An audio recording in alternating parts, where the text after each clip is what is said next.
All right, good afternoon, everyone. My name is James Lin. I am Assistant Professor of International Studies and Associate Chair of the Taiwan Studies Program. Good afternoon and welcome.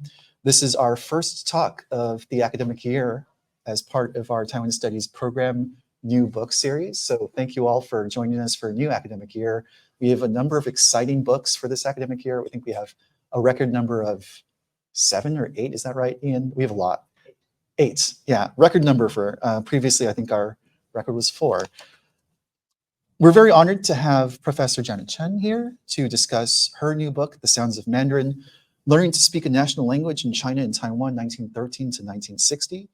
Dr. Chen is Professor of History and East Asian Studies at Princeton University, where she has taught since 2006. She received her BA from Williams College, her PhD from Yale University, and her first book was Guilty of Indigence, The Urban Poor in China, 1913 to 1953, also 1913. Our Taiwan Studies new book series is possible with support from the Jiang Jingguo Foundation. I'd also like to acknowledge that we are currently on Coast Salish territory, the traditional homelands of the Duwamish, Suquamish, Tulalip, and Muckleshoot nations, and other indigenous peoples. As a reminder, this talk is being live streamed and recorded. So if you're joining us virtually, you can ask questions during the Q&A period at the end of the talk by leaving a comment in the comment section. And Ian will go ahead and read that off to me during the Q&A. So please ask questions, please be involved. We're happy to have all of you virtually as part of our virtual community. And that is all I had. So I will turn it over to Dr. Chen. Please give us a warm welcome for Professor Chen. Well, thank you so much, James, and Bill, the Taiwan Studies Program, for inviting me to beautiful Seattle. I've been here many times, and I have to say, it actually has never rained, not a single time since I've been to Seattle. So I always love coming here. Ian Coates did all of the behind the scenes work of helping me get here. And now he's behind the camera and the laptop working the live stream magic. So thank you all for making it possible. It's really great to be here. So my talk today draws from my recently published book, The Sounds of Mandarin, which is a social history of the spoken national language in China and Taiwan over a 50-year period, starting in the early 20th century. So the original inspiration for this was actually Mao Zedong, and in particular, this image of him standing atop Tiananmen Square proclaiming the founding of the People's Republic in 1949. So this is footage I have seen hundreds of times, and I'm sure you have too. And at some point, I noticed that I had no recollection of ever really hearing Mao's voice, only a vague impression. It's almost always muted. So if you're watching Chinese TV, it's superseded by the Chinese television announcer. And if you're watching an English language documentary, there's usually a narrator with a BBC accent. So I went and found a copy of the original recording and I listened to the speech and I thought I figured out why.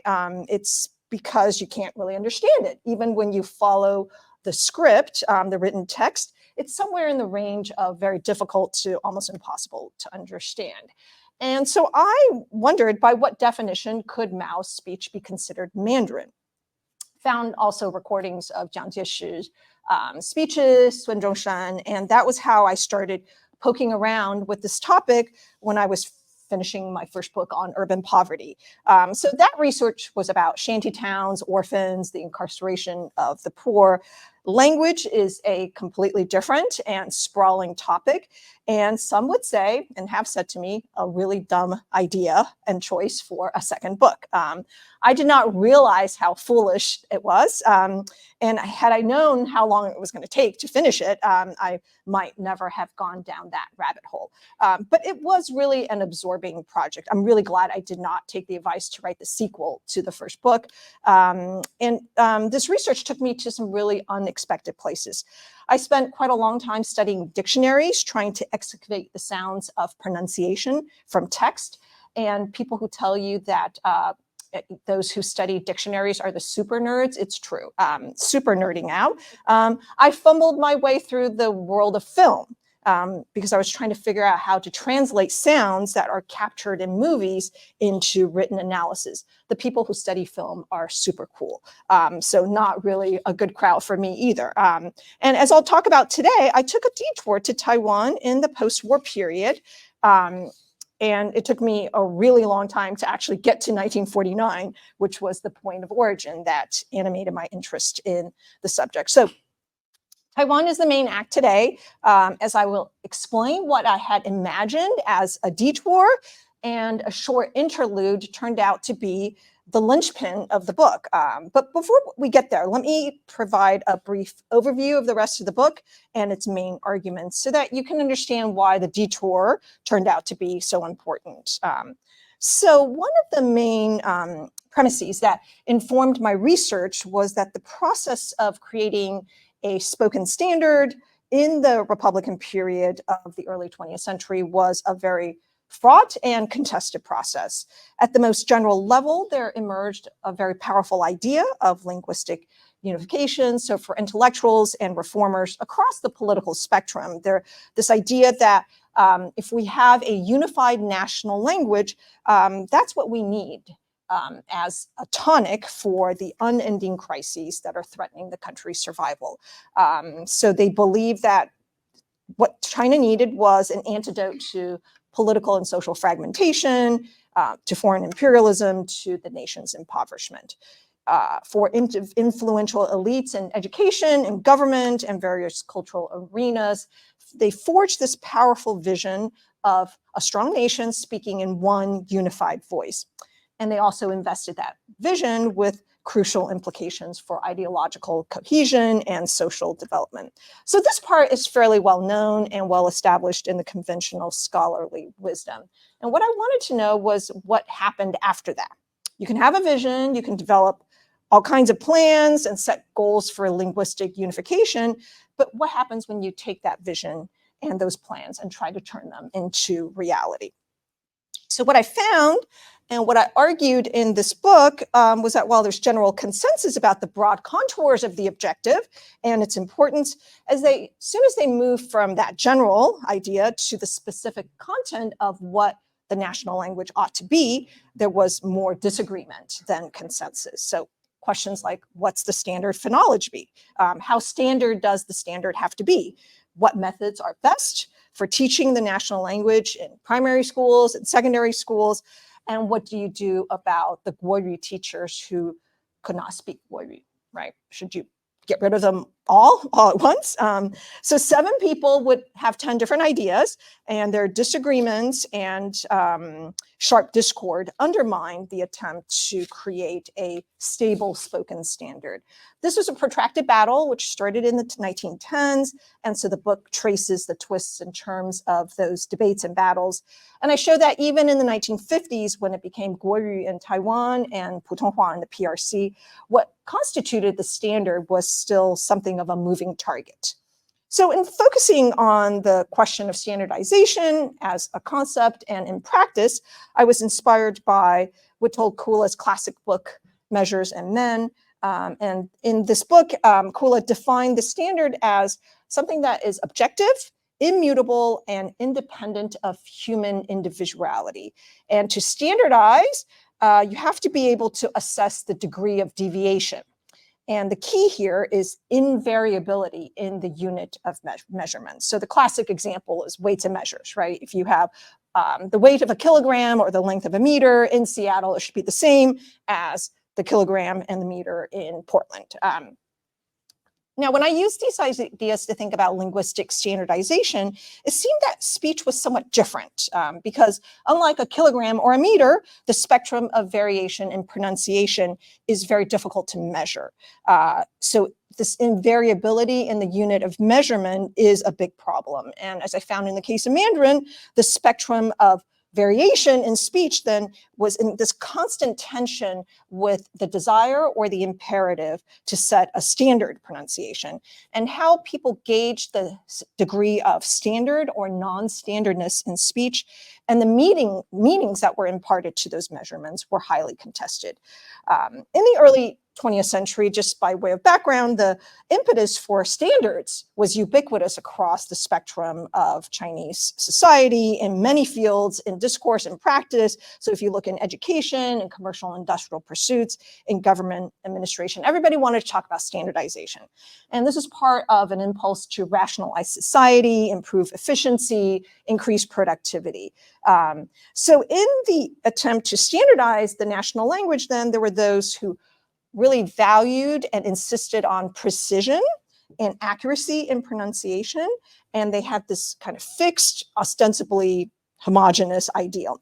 In contrast, there were other people who endorsed attitudes of kind of more or less correct, flexibility at the margins, at the boundaries, or what they called a blue-green approach of good enough.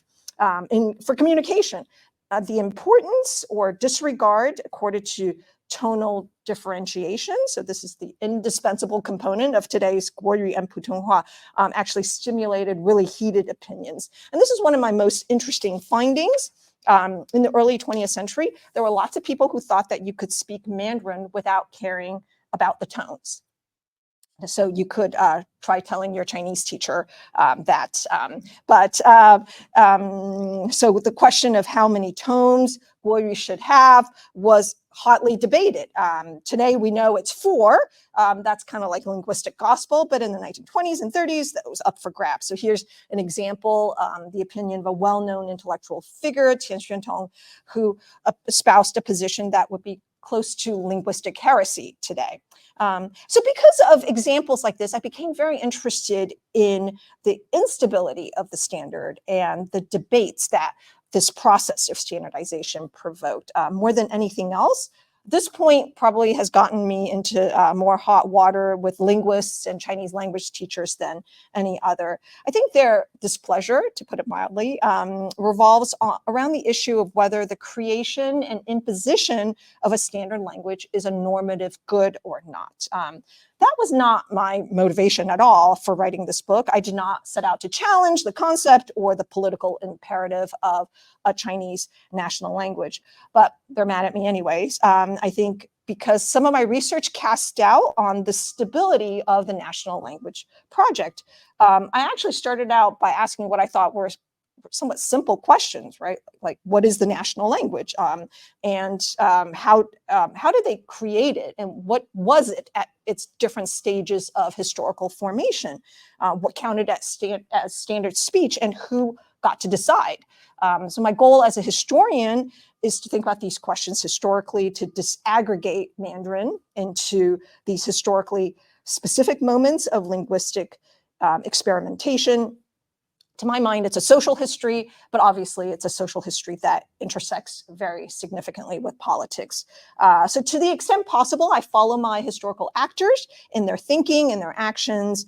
In the world of the 1930s or the 1950s, the idea of a national language was a compelling aspiration, but the reality of speaking Mandarin was not necessarily a normative good or an important priority for a lot of people. And so the question of how, when, and whether to teach or to learn guoyu were questions that had to be negotiated and worked out. So conceptually, I wanted my research to move beyond the script to focus on speech, and beyond elite perspectives to think about social processes of linguistic change. And to do that, I tried to use different sources so that I could actually hear how this national language changed as it was being created. So there are some phonograph recordings, sound films, pop songs from the 1930s, which have preserved a small but really interesting audio archive. There are more extensively available pronunciation dictionaries, textbooks and primers, companion guides to the phonograph recordings, or transcripts of radio broadcasts.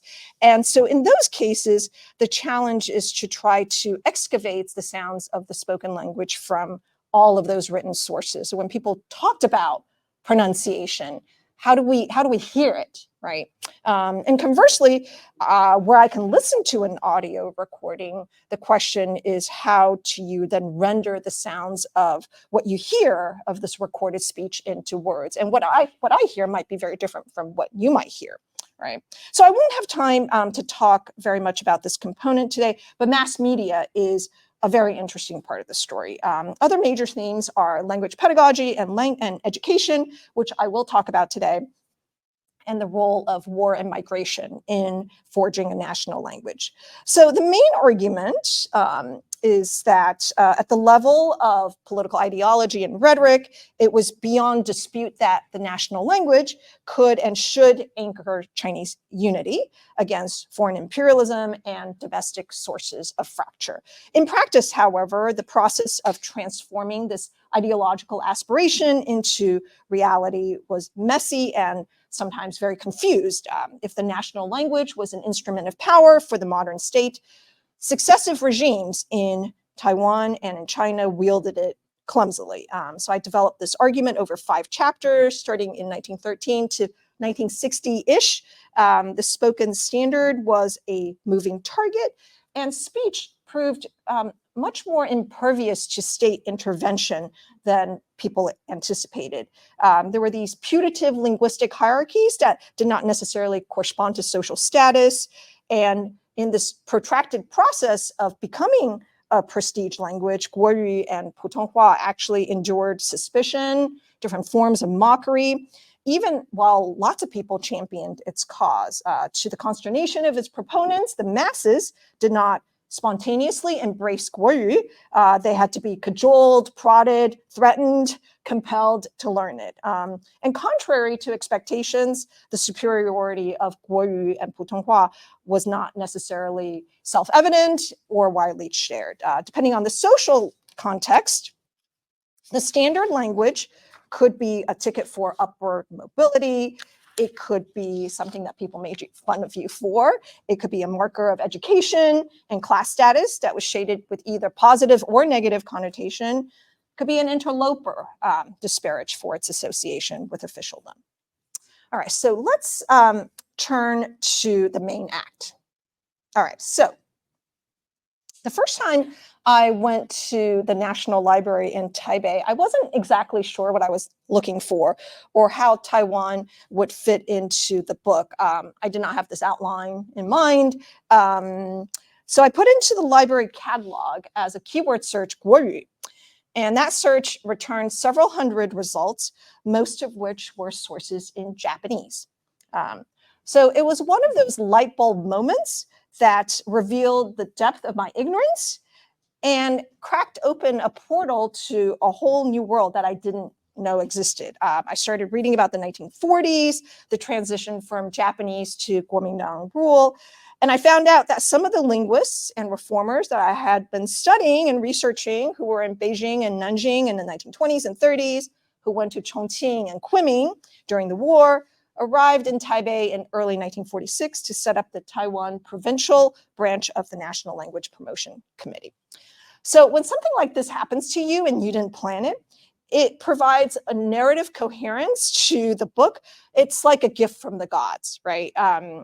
It also provided a point of entry for research in a terrain that was very unfamiliar to me because no one ever taught me how to do research in Taiwan.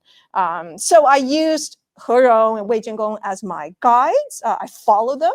And that was how I first found connections to Guoyu Ribao and Guoyu Shiyan Xiaoxue newspaper and a primary school. And here, this is where the story gets really personally interesting. So I was born in Taipei, and I had this vague memory of Guoyu Ribao from childhood, not reading it. They had sponsored some kind of contest, and I think I won a small prize, like a set of pencils, a coupon for a children's meal at McDonald's.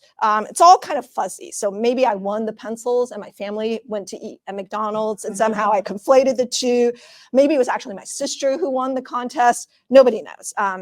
The connection to the school is even more interesting. So Guoyu Shiyuan Xiaoxue, established in 1946 by the Provincial National Language Promotion Committee, turned out to be the primary school I attended.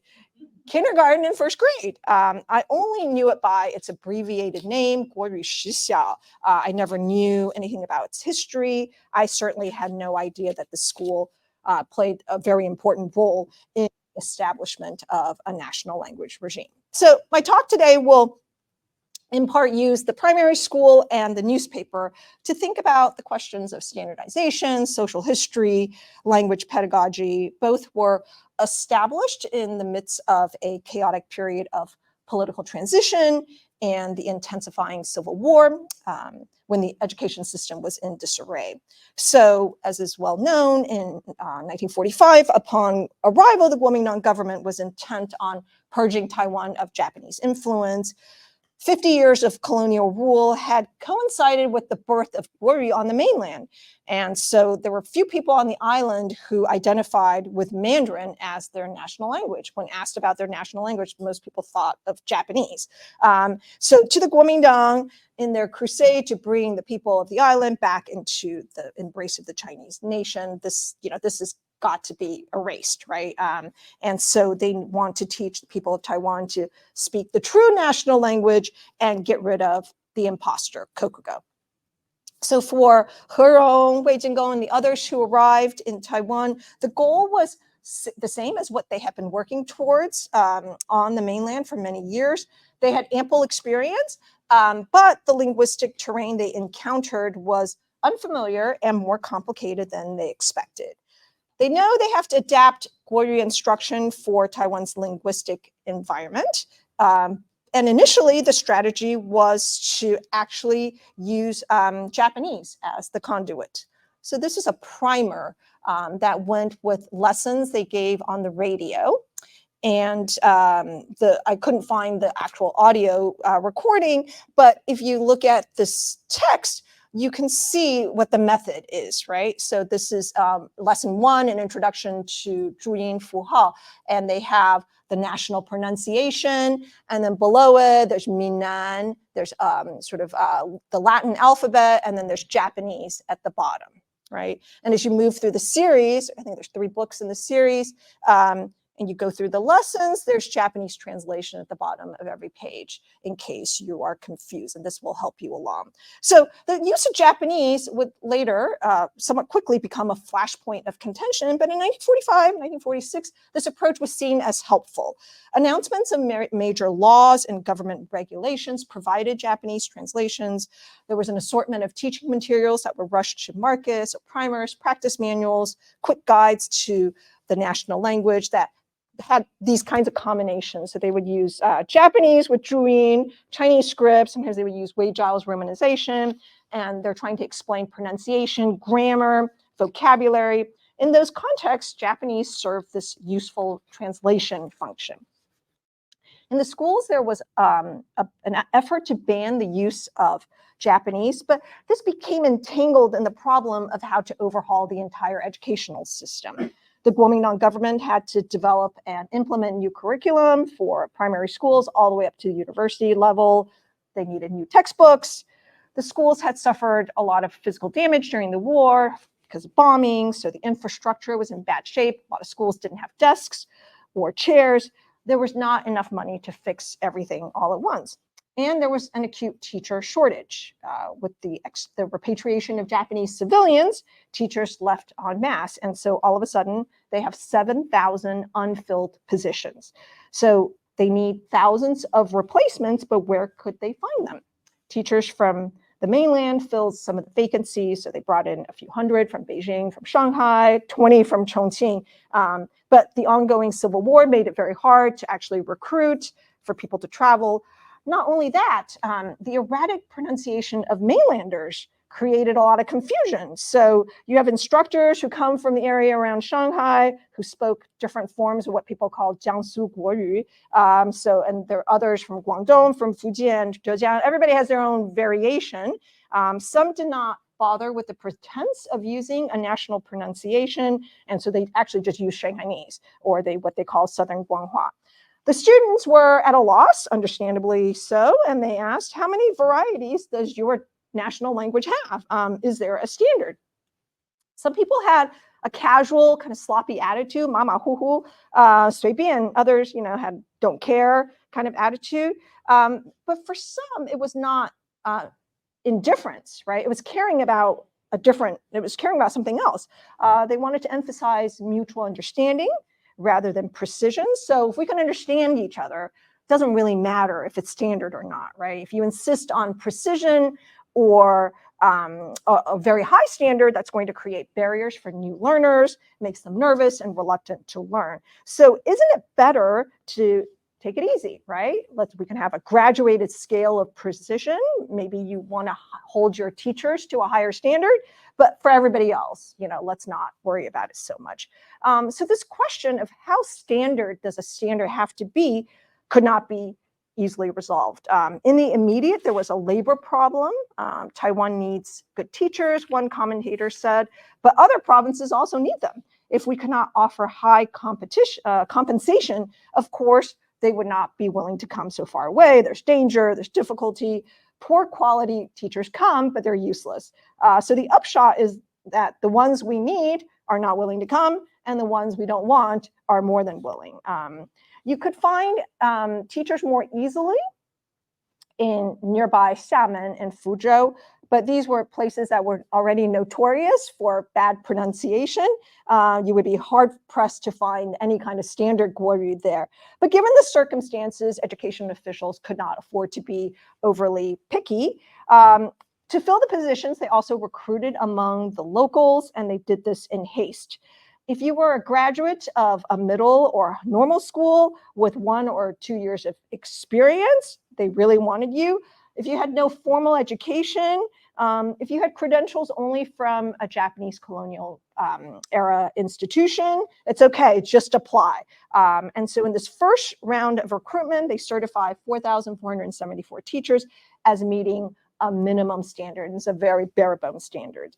But the county officials, education officials, were desperate for teachers, and so they pleaded with the Education Bureau, and they finally relented, and they said, okay, even if you don't have the most basic of qualifications, you could still be hired on a temporary basis at a salary grade, 1 grade below the others, and the idea was that you have to go get the training eventually, and then you could be, brought up to the same salary scale. So this is a rushed and disjointed process, and as a result, teachers with very uneven qualifications and dubious knowledge of the national language populated classrooms. They then passed their linguistic incompetence onto their students who, quote, grip their way back to sloppiness.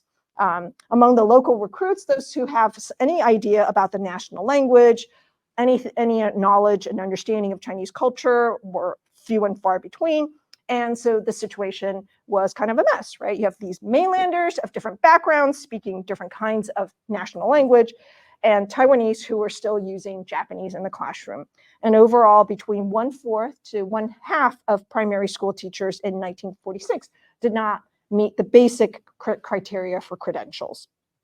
So the government, at the beginning of the new academic year in August 1946, announced that each primary school must hire at least 1 instructor proficient in guoyu. So that's an indication of how low the bar was. And they said Japanese is now going to be prohibited in the schools. Henceforth, the medium of instruction should be guoyu or taiyu for all subjects. And so this is a triangular competition for between guoyu, taiyu, and Japanese. That was a really important thread in my analysis.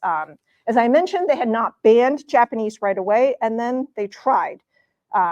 The National Language Promotion Committee launched a campaign that they called "The Entire Province Will Not Speak Japanese," and they sent these pledge books around to local assemblies and government agencies, and they wanted people to sign on to say, I am Chinese, I do not speak Japanese. I could only find one surviving example of this in the Provincial Assembly archives, and it had only 4 signatures. So in the context of this effort to ban Japanese and eradicate its poisonous influence, Taiyu or Fangyan, the dialect, was considered not standard, but it was not a foreign language, right? At least it wasn't a foreign language. So for a short period, educators and linguists advocated what they called a comparative method of learning the national language, as in by comparison with the dialect. They emphasized the complementarity of provincial dialects and guoyu, so people should speak less dialect and more guoyu if possible. And the formula that they had was 多说国语少说台语不说日语 right? So speak more of the national, that's the best. Speak a little less of the dialect to the extent possible, and please don't speak Japanese. But in the realm of education, this compromise of using either guoyu or dialect as the medium of instruction was controversial, as it had been on the mainland. Is it acceptable to conduct lessons of the national language using dialect? Doesn't this undermine your goal of linguistic unification? You could consider it a temporary expedient and come up with a rationale for why it's okay, and that was what they did. But what if your student population is linguistically mixed? Which dialect should be used, right? The default was the teachers. You're not going to have a situation where the students speak one dialect and the teachers another, and the teacher adheres to the students, right? So it's impossible to collect real data on this, but I think the anecdotal evidence is quite convincing on this point, that from the 1920s to the 40s, most schools did not have school teachers able to use the national language as the medium of instruction. Teacher training was a recurring problem on the mainland, as it would be in Taiwan, and to solve it would require massive resources that no government in the early 20th century was willing to spend on this issue. So at most, what they were able to do was conduct brief training courses for national language teachers to learn Zhuyin Fuhao. And this was the kind of abbreviated training that they did for these first cohort of teachers that they recruited in Taiwan. The most basic criteria was the Zhuyin, the system of phonetic annotation that had been the source of controversy since it was first developed in 1913, then called Zhuyin Zimu. So for more than 30 years, people have been hoping that if all you have to do is memorize this, right? If you learn to enunciate the sounds embodied in the syllabary, you're going to be able to learn how to speak guoyu, and this is the first step towards unifying pronunciation. So whether it's school-age children or adult learners, memorizing the correct sounds of each symbol is the foundation. But the normative properties of what constituted the standard pronunciation was in flux, as reflected in the number of symbols in the syllabary. So when it was first created in 1913, it had 39. This version has 40, so this is a 1920 version. And in 1937, they dropped 3 of them to end up with 37. But thereafter, the confusion continued because new textbooks would appear, but there were all these older editions that persisted. And so people were constantly asking, so how many symbols does the Zhuyin Fuhao have? Zhuyin was also implicated in the long saga of the alphabetization movement. Its detractors accused Zhuyin of being an accomplice in the conspiracy to destroy the Chinese script. Others objected to Zhuyin because they did not want a singular fixation on a national pronunciation. These were mostly people who prioritized mass literacy, and they wanted flexible notation systems that would be able to articulate regionally specific sounds. So somebody created one for Suzhou Hua that had 80 phonemes, so that's twice the number of the Zhuyin Fuhao. This is an example of double annotation. So you have the national pronunciation to the right of the script, and then Wuxi pronunciation to the left. But other people would look at this and say, well, isn't this linguistic fragmentation? How can you have all these different pronunciations, right? This is actually a version that was published in Taiwan by the National Language Promotion Committee for Taiyu and Guoyu, and it has several different varieties. So this is a kind of a correspondence. So if you're going to learn Guoyu, you could do it through a comparison to your dialect sounds. There were also roiling agreements about the pedagogical value or harm of phonetic notation. So let's go back to this. So should this be the foundation of sort of primary school education? Should it be taught in first grade? Should it be taught in second grade? Should you do it together with Hanzi or separately. And many teachers complained about wasted effort because students would learn this in primary school, and then once they go to middle school, it's like it never happened. It was never used. Okay, so that was a long backstory to explain the context in which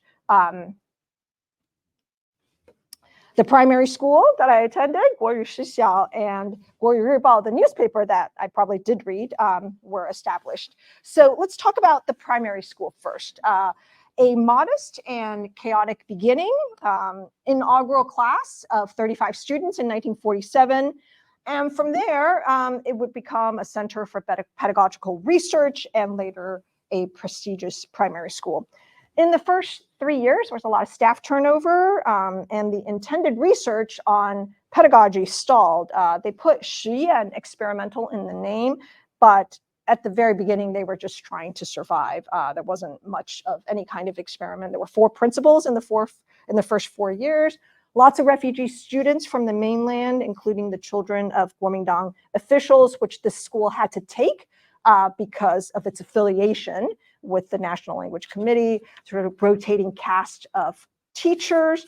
Gradually, the staff from the National Language Committee helped to set the school on a better trajectory.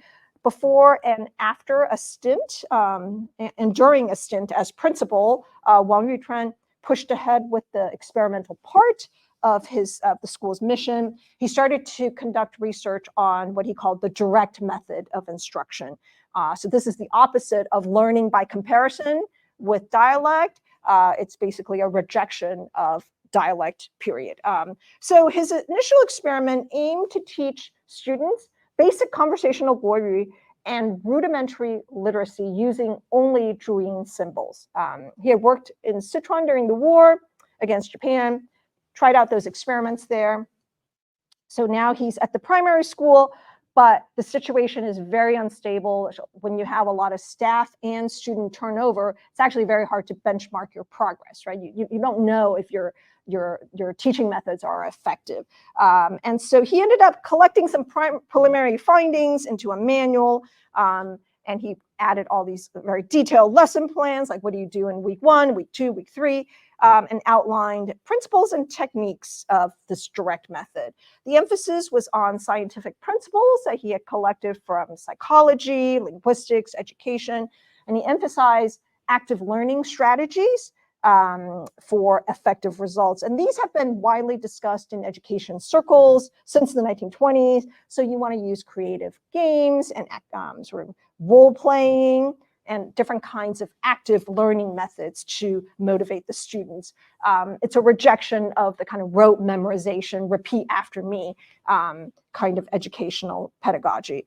But the most important thing Wang Yuchuan said was do not allow the students to fall in the habit of translating from dialect. On the surface, translation appears to be convenient, right? But if you give in to this temporary convenience, you will end up with inaccuracy, inefficiency, and the bad habit of translating every word, which Wang believed was an impediment to achieving the ability to think in the national language. And this is what he wants the students to be able to do. Translation could be used in rare circumstances, but only as a last resort. So after 6 months as the principal, Wang Yuchuan transferred from the school to assume other duties at the National Language Committee. His successor was Zhang Xiwen, who ended up staying at the school for 24 years. And when she arrived in 1949, she was determined to continue the research program. There's an experimental cohort set up in the fall of 1950, and these are Taiwanese children who have zero comprehension of national language. So those are the subjects. They want to know what kinds of materials are best for these kinds of students who cannot even speak a single sentence of Guoyu, how many hours of dedicated instruction would optimize their learning, and at what point can we actually move them into the mainstream classes. And to answer these questions, they have a class of 38 local students plus 1 from Guangdong. I have no idea why. It's sort of like, why stick this poor kid in there? And they were carefully tracked. They used the manual that Wang Yuchuan had developed, And the goal was for the students to be able to speak and understand basic guoyu and use the zhuyin fuhao within 1 semester. Within 2 years, they want the students to learn 3,516 characters. That's a lot. And be ready to integrate them into the regular classrooms. As the experiments unfolded, they have new elements. So after week 4, they banned dialect, both in and outside the classroom. In week 7, they teach them the 4 tones. And then in week 13, they learn script. There's a reading primer that's standard for all students in 1st grade, but they kind of make some adjustments to it because these are students who are jumping into it in week 13.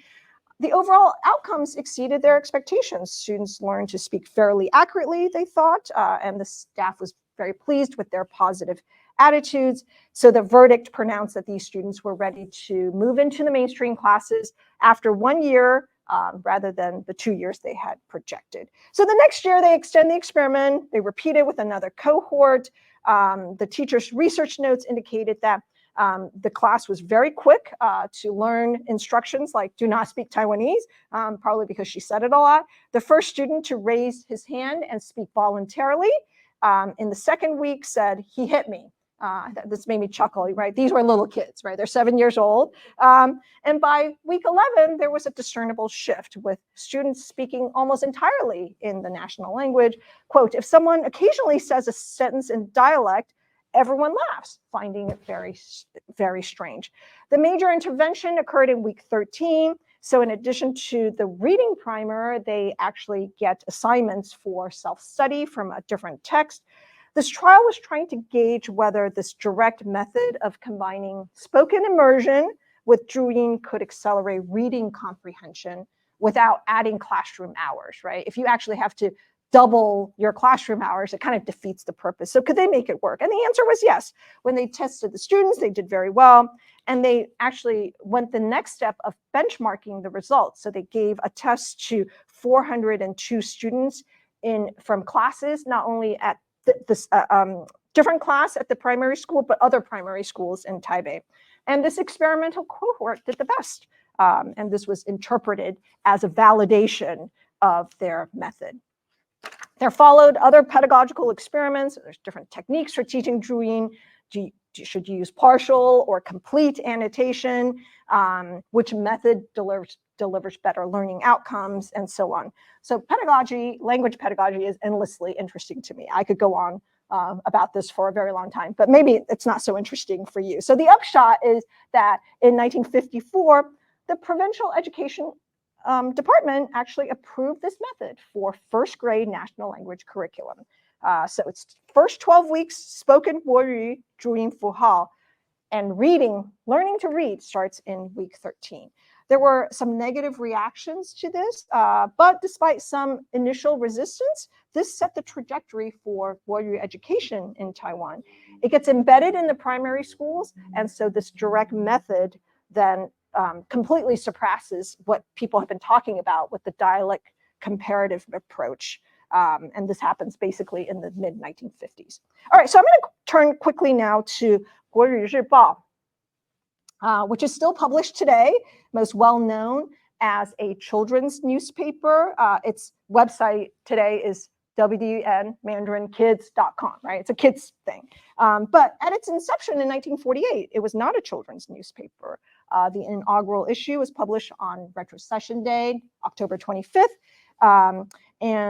This was, the celebration of the island's return to the fatherland. So they had the education minister write the foreword. You have Hu Shi's sort of calligraphy on the masthead. News articles updated the readers on the Civil War raging on the mainland. There's human interest stories describing the impending birth of the heir to the English throne. So that would have been Elizabeth. The editors had big aspirations that surpassed the paper's small size of 4 pages. They said Mandarin Daily is going to cover international and national news, address topics relevant to social life, and most importantly, it was going to serve as the standard bearer for the national language, help renew the effort to standardize pronunciation, allow illiterates to be able to read the news, it would insist on a pure written vernacular and eliminate the lingering sort of vestiges of the classical language. And that's the connection to Hushi. That's kind of interesting. So big ambitions, but initially totally bombed. After the inaugural issue, the second one for a daily doesn't come out until 3 weeks later. And this is because they thought they were going to have some government funding. It evaporates. And so every aspect of what they were trying to do, from the funding to staffing and equipment, turned out to be huge problems. So this is an inauspicious debut. The paper struggles and verges on bankruptcy several times. Since the founders refused to run paid advertisements and they did not want to have what they call yellow content, the revenue stream was limited to subscriptions and donations, and both of those were slow to materialize. Ultimately, the National Language Committee comes and saves the day. The committee members were almost half of the staff and board of directors, and they contributed money, they contributed articles and editorial labor. They also helped to secure printing jobs, so contracts to print Guomindang party materials or instructional texts. And that's what saved guoyu in its infancy. The subscription base was slow to grow, reaching about 5,000 after a year. At its 3-year anniversary, one of the founding editors described the launch as an ordeal of more than 1,000 days. He said, if you have a mortal enemy, someone you despise a lot, you should encourage them to start an educational newspaper because it is doomed to be a money-losing undertaking. In 1952, guoyu fortunes improved slightly when the education department instructed all primary schools to subscribe and use it as a teaching aid. That's not clear to me whether they said everybody buy one copy and share it or buy lots of copies. That would make a big difference. But circulation surpassed 10,000 at one point in 1952, but then later it starts to decline because there's competition from a lot of other newspapers.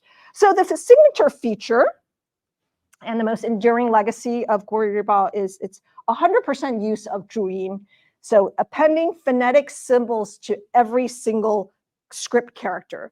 Dates, weather report, announcements. They were scrupulous in this. I actually looked through many, many issues looking for, like, is there one character they missed? No, it's 100%. In 1940, there had been a newspaper published in Chongqing that did this, but it was very short-lived.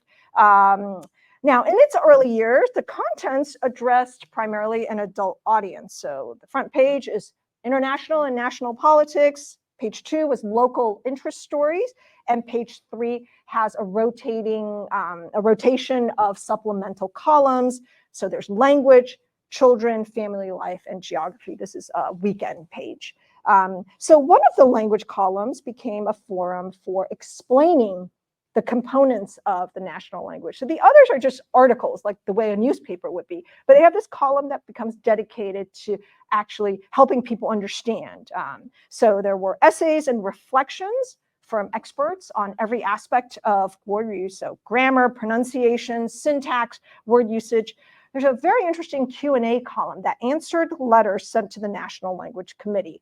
The most common topics were questions about tones, retroflexion, the R, and the manner and place of articulation for difficult sounds. So people wrote in to ask or to complain about inconsistencies that they found in textbooks and dictionaries. So why does this textbook say X and this dictionary say Y?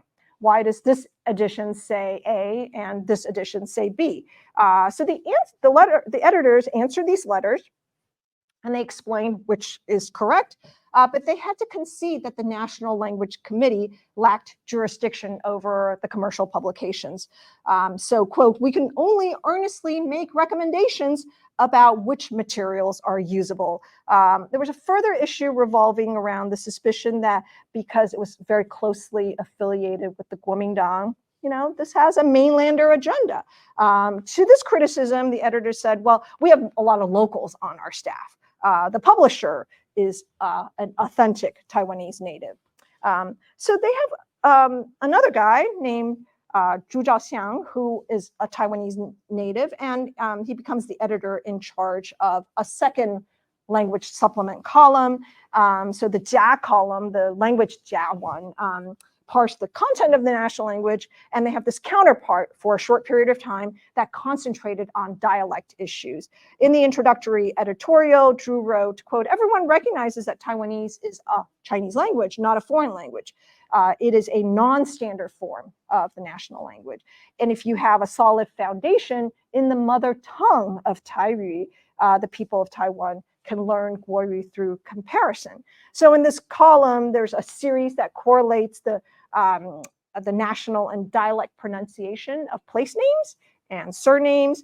They give these riddles and anecdotes that are rendered in comparative phonologies to illustrate their compatibility. So this is a moment when, in promoting the national language, they're also positioning Taiyu as the mother tongue and a partner to the national language. It's never a fully equal partner, but it's not debased. This is the front page of Guoyu Ribao in 1949 on its first anniversary. Okay, so very quickly then. Thereafter, from 50 and 51, there's a shift towards actually banning dialect, but the ban was not unilateral and it was far from comprehensive. It was unevenly enforced throughout the 1950s. Official policy on this could be draconian, but it could also be very ineffective. It could be oppressive to some people, but also erratic. Agents of state authority enacted inconsistent agendas and conflicting priorities. So for instance, in 1952, government agencies sent out a solicitation for Taiwanese dialect plays, songs, and storytelling scripts.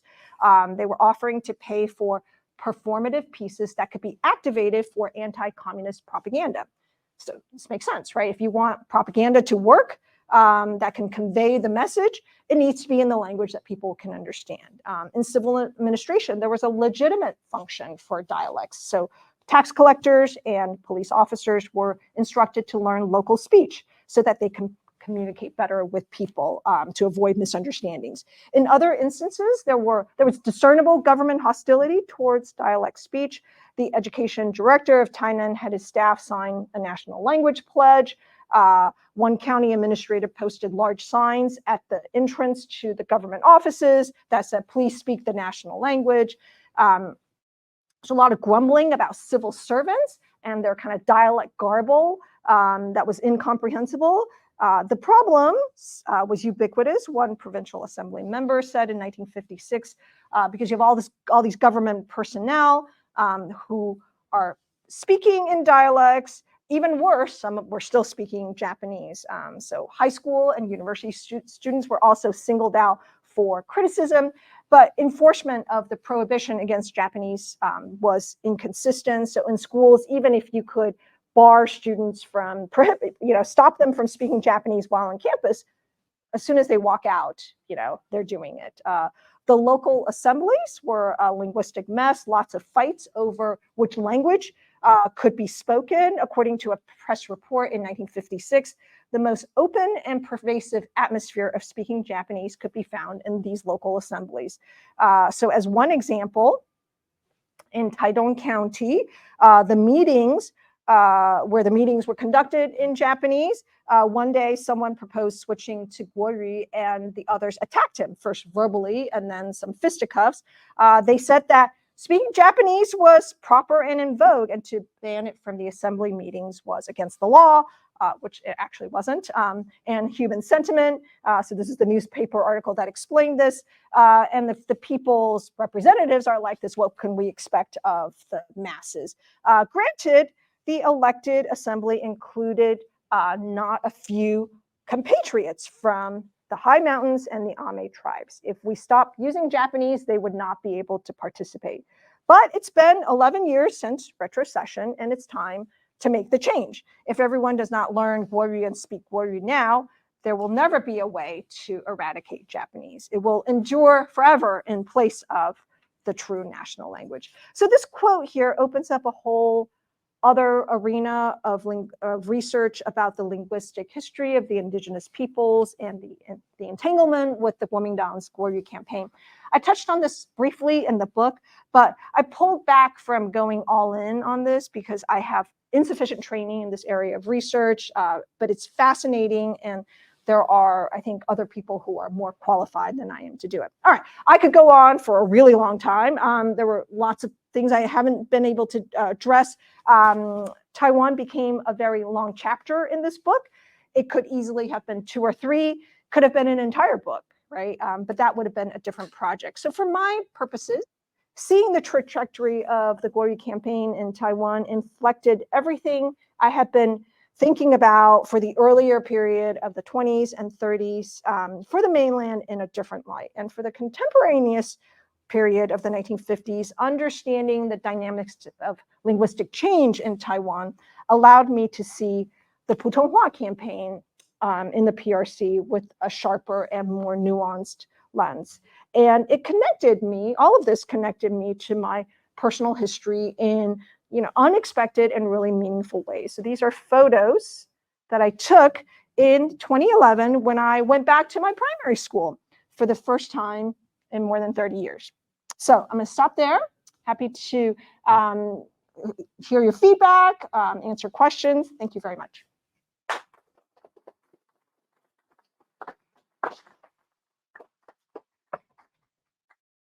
Okay, thank you very much, Professor Chen. As a reminder, if you're joining us online, you can go ahead and leave questions for us in the comments section from whatever platform you're joining us. So I'd like to open it up to the floor for questions. Professor Wu, go ahead first. Thank you, Dr. Chen. Very interesting study.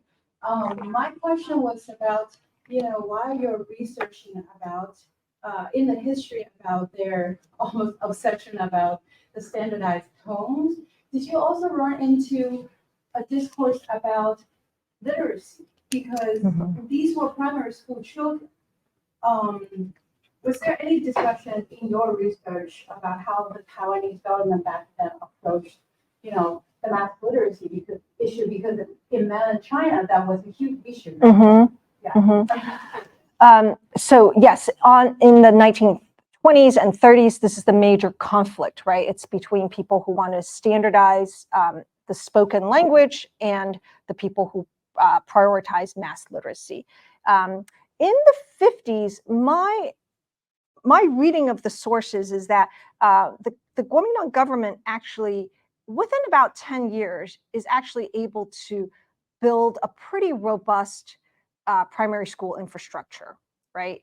And so it's not universal primary schooling yet, but it gets pretty close pretty fast. So from kind of the shambles, what I described in 1945, and so it does not become this massive conflict the way it had been in China, because if you have a very robust primary school system, the children will very quickly all become literate, right? The problem is, what do you do with adult literacy and whether that's a priority? And I didn't see much concern or resources invested in that. I didn't look that carefully, so there might be something that was kind of out of my frame. But it's a really interesting question. What do you do about adult literacy versus, like, I think in Taiwan they never invested that much attention on trying to get all of the older people to learn how to speak Guoyu. And so it really takes place at the sort of, they're basically like, it's like a next generation kind of investment. Other questions from, oh yes, go ahead, Zev. I was just curious about something you said in your introduction when you said you encountered a lot of pushback from instructors and linguists. And I would expect that from language instructors who are very much invested in the standard that they are teaching. But I'm surprised to hear you say that about linguists. And I wonder if there's a particular subset of linguists you got pushback from, because linguists aren't supposed to be promoting a particular way of using Right. Okay. So maybe the person I'm thinking of is maybe not a linguist per se. I was trying to disguise some identity. There was one talk I gave at Princeton where one of my colleagues scolded me in front of the entire department. That was really fun. No, but the question of what the national language represents, I think, is it's kind of an emotional issue for some people. And I think I'm a bit too dispassionate about it for their taste. And I focus on these moments of contestation, and I think some people have a very different view, right? That like, why focus on the fights? Why not focus on the ideal and the aspiration? I was like, okay, well, we already know that, right?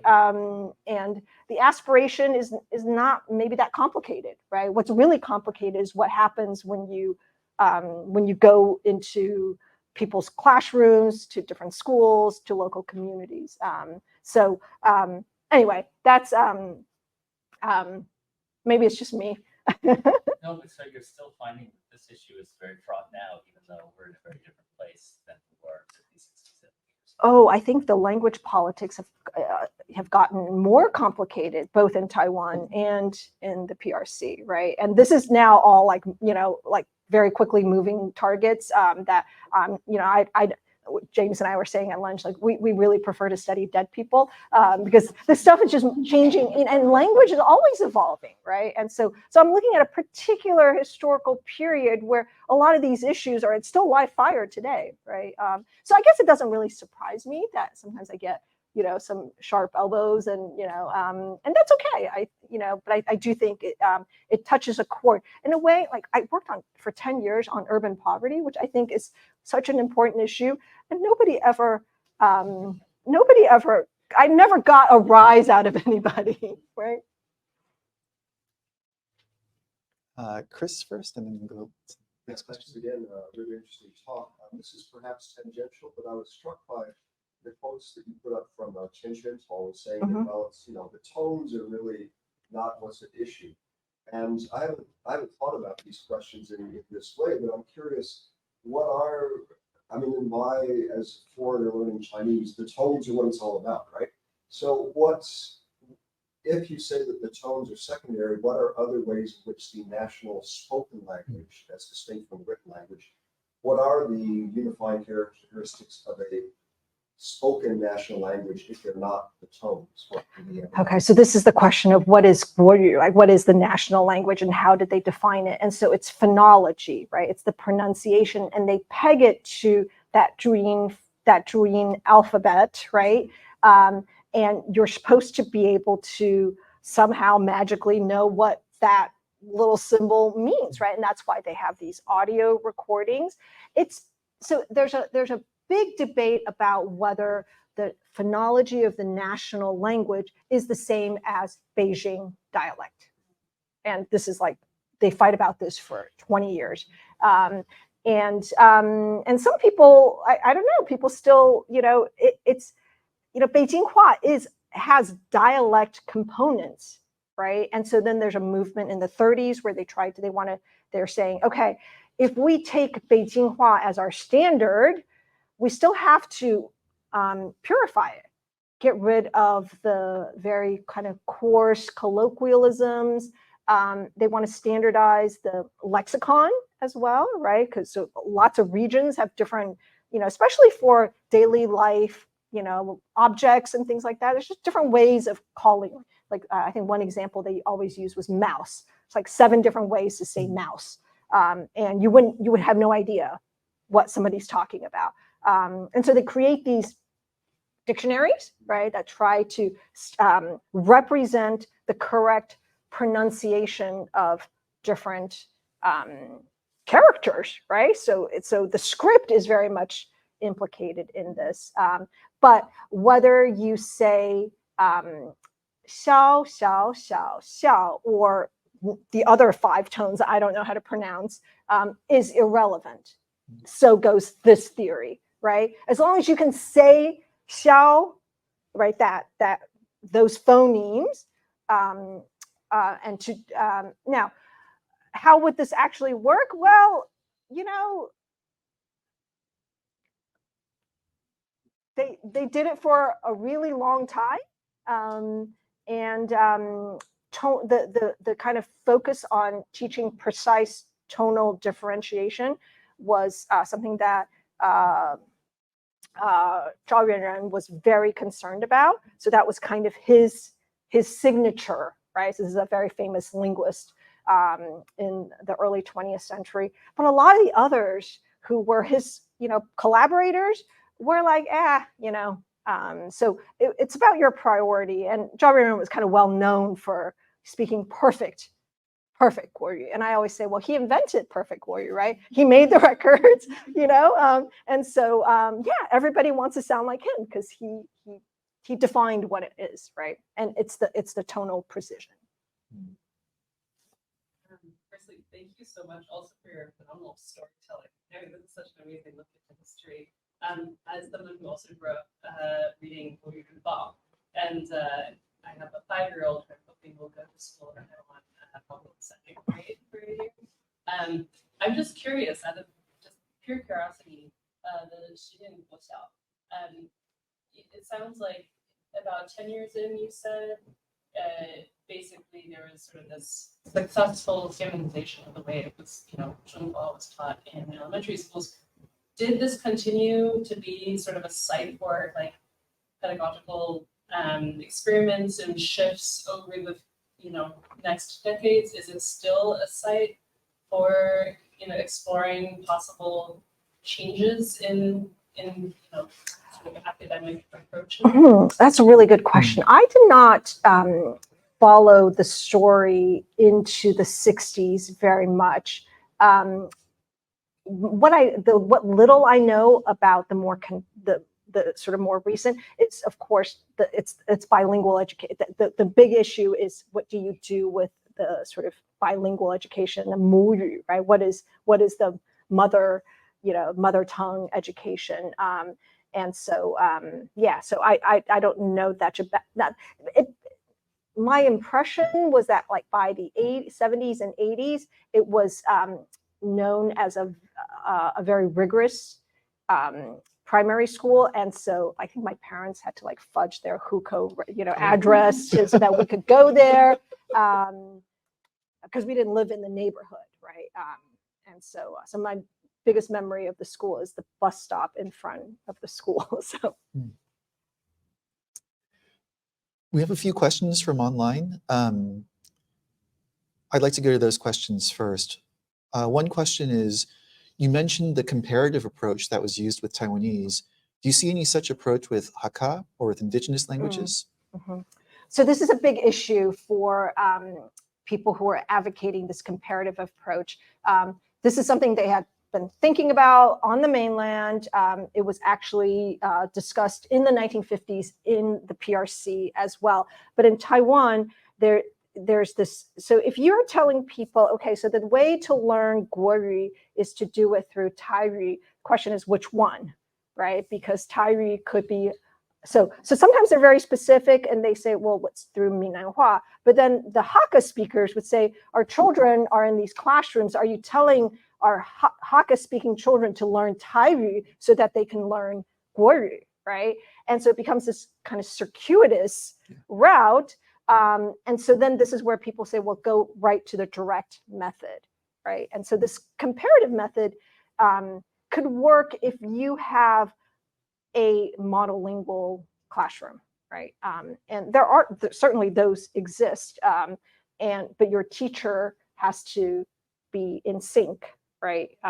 If your teacher speaks a different, comes from a different region, right? Then that's not really going to work. There's another question which says that, well, the question asker says the question has been answered, but I'm going to pose the question to you anyway, because I think it's an interesting one.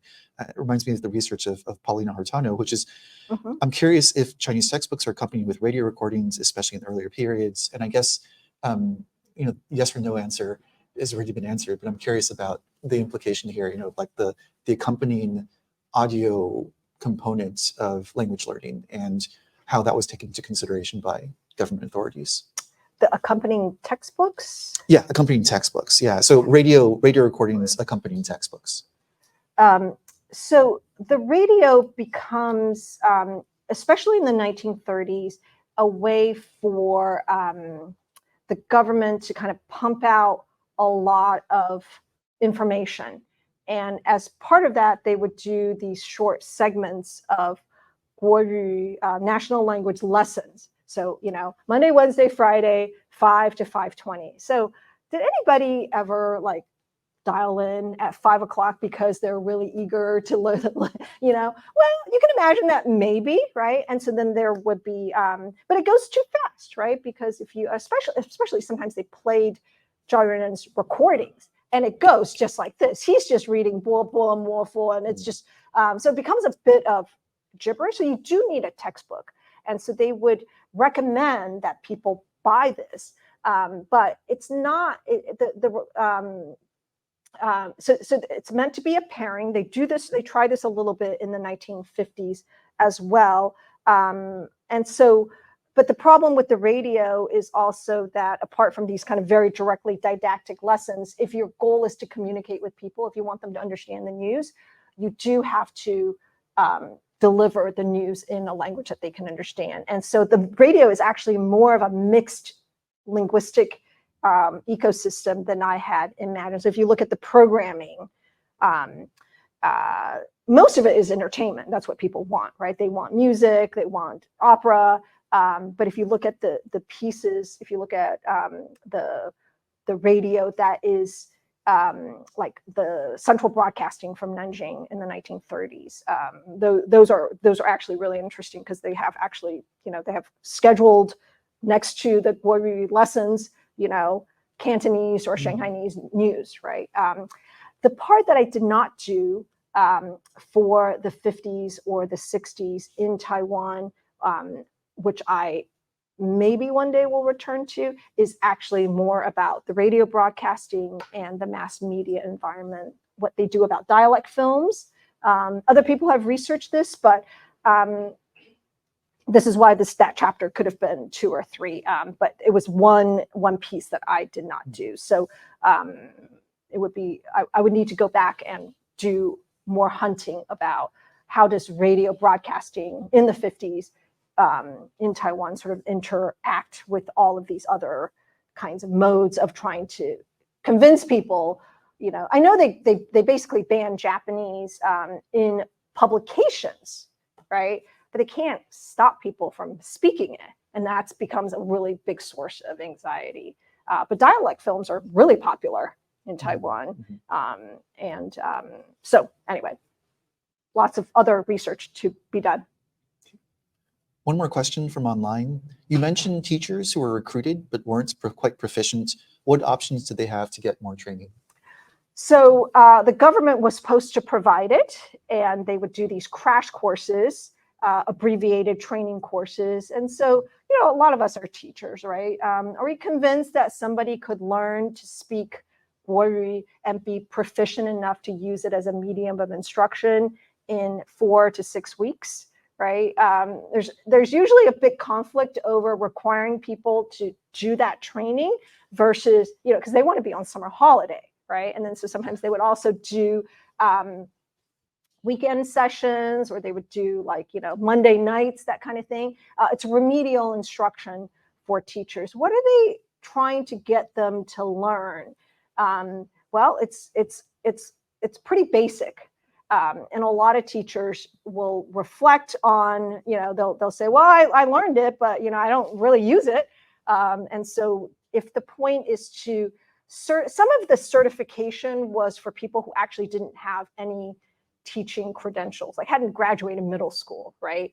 And so you're putting them in classrooms, and it's not even just, you know, the guoyu subjects, right? You have people teaching math, people teaching science who, you know, barely finished, you know, like the equivalent of like 6th grade. And so they're trying to up their game. And they do this pretty successfully through the normal teaching track because those students are on government scholarship. So it's not fancy, it's not prestigious, but especially some of the sources I read talked about people from families who could not afford to send them to secondary school could opt to go into like a shifan 学校 and get a government scholarship, and you're guaranteed a job upon graduation, and so that becomes a viable career for a lot of people. And so they're really able to, they invest a lot in the education system, and so this it kind of works out. Question here, and then once again to Ted. Can you speak to the link in mainland China, having simplified characters, and Taiwan having traditional characters, and maybe not so much from the political lens, more so like the sense of how orally it might be unified, but in the written form, there's still divergence. You mean today? I suppose. But I think also perhaps historically that's started. So the simplification movement started, the idea that we should simplify Chinese characters started in the 1920s and 30s, right? There were people talking about it. It's usually narrated as it becomes a political contest, right? That the communists want it and the Guomindang doesn't. I don't think it's quite as simple as that, but that's kind of how it gets sort of explained. In 1951 and 52, when the Communist Party decides to go down that path, all the people who worked in language reform were like, they were shocked because that was not the plan. And so the question is sort of why, right? And lots of people have speculated about why. I didn't focus on that nearly as much because that was very much script reform. It was not without controversy, right? They do one round, they simplify a whole bunch of characters. It's a little messy, right? Because you can imagine there's all these different options, right? Why do you simplify this character in this way? And they have to set it. But once they decide to do it, it's pretty clean. There's several different rounds that created. I think my impression is that there was some kind of blowback from it, but from this research, I was pretty convinced that reforms to the written language could be easier if you have an authoritarian regime that has control of publication, right? Because they can just say, okay, in our newspapers, this is what we're using. And so you can see in Renmin Ribao, if they want to simplify, they simplify. But in this period of transition, there's a lot of gobbledygook, right? It's not standardized yet. So it takes them a while, but gradually they do it. What effect that has on the Guomindang government in the 50s is, as part of their anti-communist rhetoric, latches onto this, right? They're destroying Chinese culture. These are the communist bandits and so forth. But I'm not sure what ultimately what effect this has on the bigger picture. Was there something that you were thinking of that I'm not thinking of? Well, I just think it's interesting that from the written script orally, the same words can be represented by the same.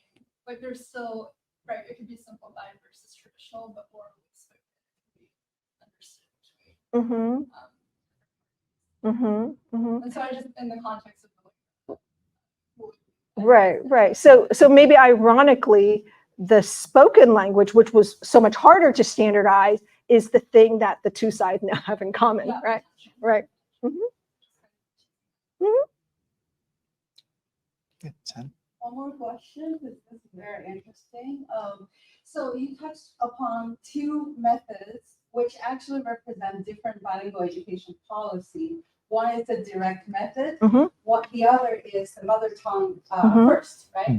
So actually, in contemporary societies now, like in India, the mother tongue approach that works better for educating people from multilingual families, multilingual societies to reach, literacy, later on. And you mentioned that you like to talk about contentious points. So I wonder if you could talk a little more about these contentious points back then, because it seemed like the direct method people won because, the schools promoted this approach, right? But you also showed a screenshot of a newspaper talking about using dialect and somehow as a bridge to Mhm. Guoyu, right? Mhm. So did the second people in this latter camp, made any more splash, or was there any more discussion about an alternative approach? So in Taiwan, those voices very quickly become muted, right? So the Guoyu column that was devoted to this, so they have two columns. One is for Guoyu, one is for basically all of the Fangyan, the comparative method and all of that. That column gets basically shut down, right? They stop publishing it. And some of the people who were directly involved, like the editor I mentioned, I think he moved to Singapore and he never came back. First, they kind of farmed him out to be like a judge for like different language contests. They were always doing these like Guoyu contests. So they put this guy who was really committed to kind of holding on to Tyree in some way, and made him like judge all these Guoyu contests. So anyway, he left, and so I think it keeps going, but in terms of what was really interesting to me at the beginning was that the National Language Promotion Committee sponsored a lot of this, right? They endorsed this as an approach that they thought could work.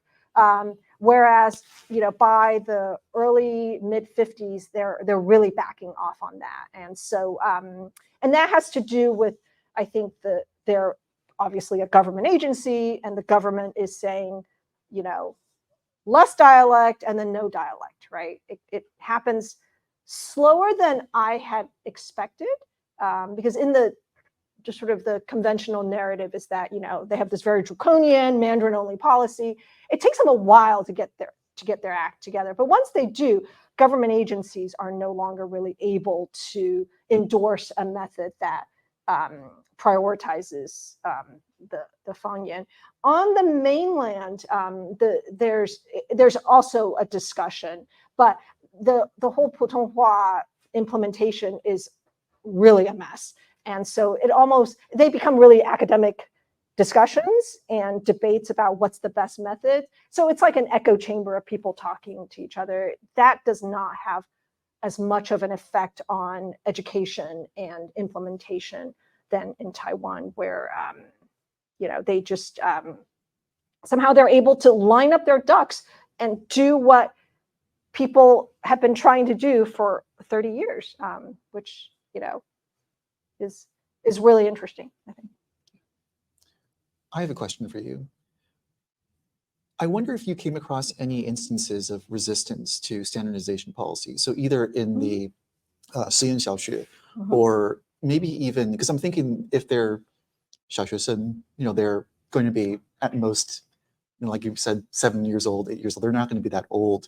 I wonder if their parents were involved in perhaps resisting these policies. Did you come across any documents that showed that perspective? So not in the Guoyu Shiyuan Xiaoxue, but in other primary schools, there were instances of teachers who were,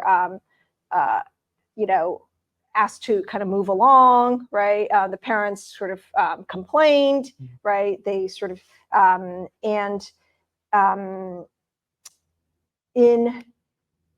so where this kind of comes out is usually the parents complain and it's registered, and then the school is sort of like, well, what do we do about this, right?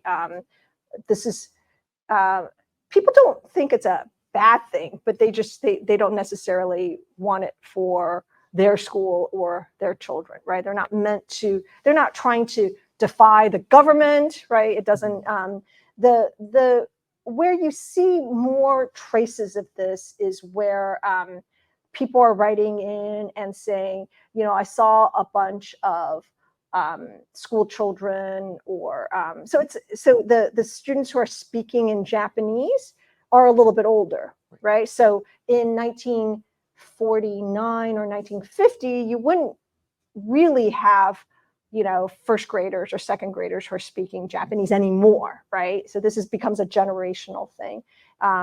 So what I saw was a lot of kind of passive resistance, right? People basically, the government says, 讲国语, and they're like, nah.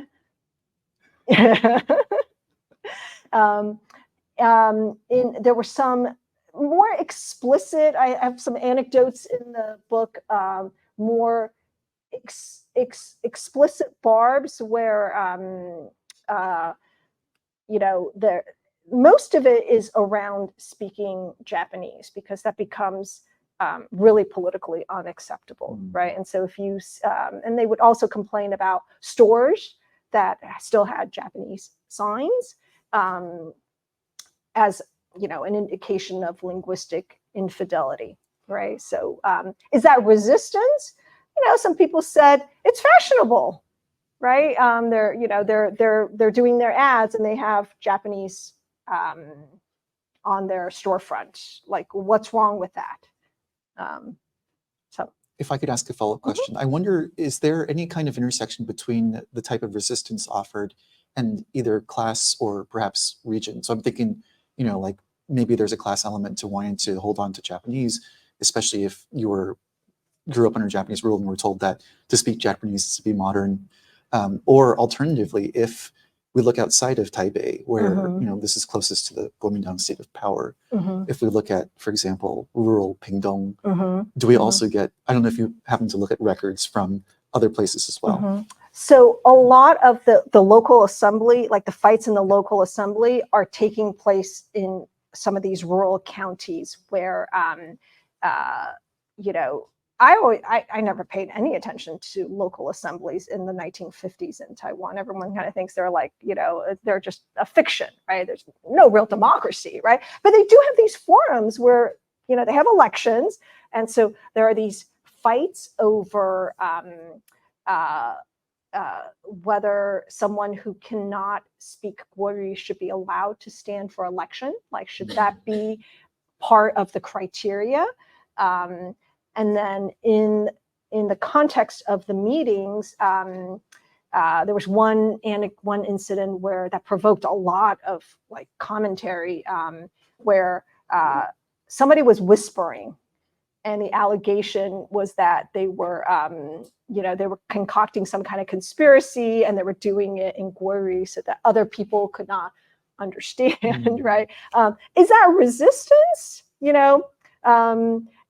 It's an indication of the linguistic ecosystem as it was being kind of adjudicated and negotiated, right, while these changes were happening. And so one other thing I thought about for the school children with the punishment is eventually, not in the 50s that I saw, eventually kids are fined, right? Yeah. And they have to wear these tags that say, I was bad, I was speaking in dialect. And this becomes, it's like featured in movies, and it becomes part of the memory of, so people who grew up in the 60s who went to primary school in Taiwan all remember really being punished for speaking.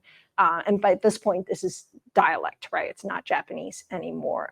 And so so would you say that a 7-year-old who is, goes to school and starts speaking in Minanhua is resisting? No, I think they're just speaking, right? And then they get punished, and they're like, oh, and it's really humiliating, right? Because you have to wear these tags. And it actually, what I found was that it actually came from the military. The very first instances I found of this kind of punishment was from the 50s, and it was these kind of military troops that sort of said, okay, we're gonna have these badges, and if you're a soldier and you speak, Japanese or Minanhua, you're gonna have to wear one of these tags.